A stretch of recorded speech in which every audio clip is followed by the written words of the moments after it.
Well,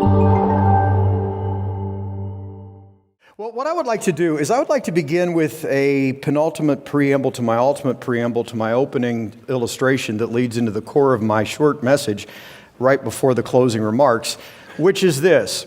Most people haven't noticed that we launched something about a year ago, maybe closer to a year and a half now actually, that we call the CWNE Candidate White Paper Series.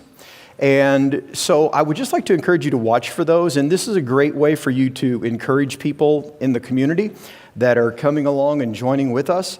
When you see one of those white papers posted, if you notice something interesting or new to you in that paper coming from one of these candidates, and you can connect with them on LinkedIn or other social media or in some other way contact them, let them know you saw it and you appreciated the information they provided, because it will encourage them to be part of the community. Because one thing we know is that one of the most important elements in the development of expertise is the social community in which you develop that expertise. And there's massive research behind that. So it's very, very important to welcome those people into the community and help them along their journey. And I would appreciate if you could do that for me. Now, the second thing I want to do is tell you that what I'm going to talk about right now is really a personal passion project of mine that has involved some 30 years of my life now. And I realized that, all of us are born with a mean time to failure, and I'm getting closer to the failure than I am to the mean time. And so I decided it's probably time for me to start sharing some of this instead of just continuing to master and learn and understand it myself and only be able to communicate it to a few folks. So I'm titling this talk, Even Wireless Techs Need Soft Skills, but what I'm going to share with you is something much larger than that. Now, in order to do this, I want to help you understand by going back in history to a technology project that was actually launched in 1971. And this project's going to amaze you because in 1971, two individuals came together to build a system, and the goal was to develop a system that would have 3 receiving sensor arrays, 2 transmit arrays, and have the capability of receiving electromagnetic waves. This will blow your mind, in the terahertz range, and the capability to receive sound waves from roughly 20 hertz to 20,000 hertz. And the capability to sense the immediate environment around the system, both pressure sensitivity, temperature sensitivity, humidity, moisture sensitivity, all of this. So it was quite an amazing device when you think about that time window. And in fact, the electromagnetic receiver was able to receive data when they finally completed the project at between 200 and 300 megabits per second, all that long time ago, but there needed to be a lot of processing power, so the processing array that they built was actually capable of about 2 exaflops. Now that's amazing because supercomputers only reached that level in just the last few years, and it accomplished those 2 exaflops on only 20 watts of power, while the modern supercomputers consume as much power as is needed to run an entire small city.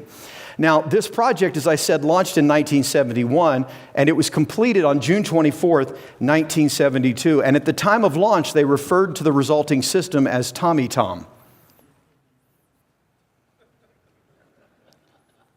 Now, the system might have been named different when your system came onto this planet, but your system had all those same capabilities. And I hope that wakes you up to realize that the next time someone tells you AI is so amazing, you can look in the mirror and say, no, that's amazing right there. Because we do all of that. And we do all of that in a computational model that is so optimized that we can accomplish more than a supercomputer on 20 watts of consumed energy. That's an amazing thing we can do. So as I share with you what I'm about to share with you now, which is the synthetic theory of lifespan development called effective foundations theory. Now, you've never heard of this before because this is Tom Carpenter's theory. And this theory tells you how to use that system that has been granted to you from birth to get the most out of that system and to be the most effective throughout your career and throughout your life. It begins by understanding that we all have three categories of capital. We have intellectual capital, we have performance capital, and we have relational capital. Now, what this means is we have an amount of intellectual capability. This is our knowledge and our ability to grow more knowledge. We have an amount of performance capital. This is our ability to get things done. We have an amount of relational capital. This is our pool of relationships in our social network and our ability to extend those relationships and extend the size of that pool. We call them capital because we can grow them. None of these are fixed. We can grow our knowledge. We can grow our ability to expand our knowledge. We can grow our ability to get things done, and we can grow our relational ability. None of us are fixed in these areas because we all have this same amazing supercomputer and array of receivers and transmitters that we were born with. Now, how do you grow it then? You grow it through effort involving grit, and that means that you have perseverance and that you have passion, which means simply continued interest in this context. And you have the ability to learn, and hopefully you're doing some self-reflection. When you do these things, it allows you to add more capital because you don't add capital in the good way by accident. So if you want to add capital, if you want to grow your capital in performance, then you've got to find out, how do I get things done better than I've done it in the past? If you want to grow capital in relationships, then you have to ask, how do I improve or add relationships? And how do I do that best? And sometimes you have to push yourself to go do the thing you're not comfortable with. People often ask me if I get nervous when I get on stage. I don't. I don't get nervous when I get on stage. I can get in front of 10,000 people, and I'm not nervous in the least. But if you ask me to go meet someone I've never met before across the room and introduce myself to them, now I'm sweating. Now I'm nervous like some people are when they get on stage. I'm very uncomfortable with that. So you may have noticed, I pretty much wait for most of you to come up and talk to me. I don't really go around and talk to people one-on-one as much, but I'm very comfortable in the front of the room. So I have to know that's my weakness, and if I want to grow my relational capital, I'm going to have to push myself beyond my barriers sometimes and make myself go and meet that person that I've never met before. So the issue is self-reflection reveals that to me. And it takes a lot of self-reflection. We have to do this over time. So a good way to conceptualize this is to think about what we call double loop learning. You can even go to triple and quadruple loop learning, but the point is that we all have our operational process. This is what you're just doing already every day of your life. It's what you do right now. The question we need to ask is we've got to go to the meta level and we've got to ask, is my operation effective? Is it getting the results that I want? That's meta-analysis. That's going to the double loop.